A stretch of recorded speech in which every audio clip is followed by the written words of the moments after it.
వచ్చే నెలలో ప్రపంచవ్యాప్తంగా విడుదలయ్యే బాహుబలి 2 సినిమా కోసం ప్రపంచం యావత్తు ఆసక్తిగా ఎదురుచూస్తోంది.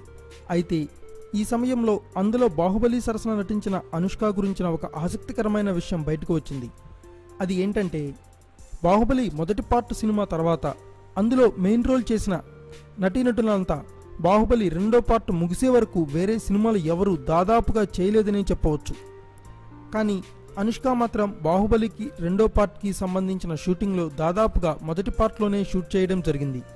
అయితే ఆ తర్వాత అనుష్కకు కొన్ని నెలల సమయం దొరకడంతో ఆమె సైజ్ 0 సినిమాకు ఒప్పుకుంది. అయితే ఇది హాస్యాత్మక సినిమా కాబట్టి అందులో ప్రేక్షకుల్ని ఆకట్టుకోవడానికి అనుష్క బాగా బరువైంది. అయితే ఈ సినిమా తర్వాత కూడా ఆమె అంతగా బరువు తగ్గలేదు. ఈ సినిమా తర్వాత బాహుబలి రెండవ పార్ట్కు అనుష్కను మళ్ళీ పిలిచారు. అయితే అప్పుడు తీసిన కొన్ని షాట్లలో అనుష్క బాగా లావుగా కనబడుతుందట. మొదటి పార్ట్కి ఈ పార్ట్కి అనుష్క సైజులో చాలా తేడా వచ్చేసరికి మళ్ళీ అనుష్కకు సంబంధించిన సన్నివేశాలను రీషూట్ చేయాలని నిర్ణయం తీసుకున్నారట. ఇలా చేసినందుకు అదనంగా 20 కోట్లు ఖర్చు అవుతాయని తెలిసిన రాజమౌళి కాంప్రమైజ్ కాలేదని సినీ జనాలు అంటున్నారు. దీంతో మళ్ళీ షూట్ అంటే టైంతో పాటు ఖర్చు కూడా భారీగా అయ్యే పరిస్థితి. అయినప్పటికీ వెనక్కి తగ్గట్లేదట.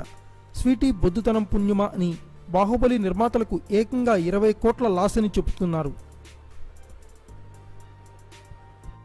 Thanks for watching. Please subscribe our channel.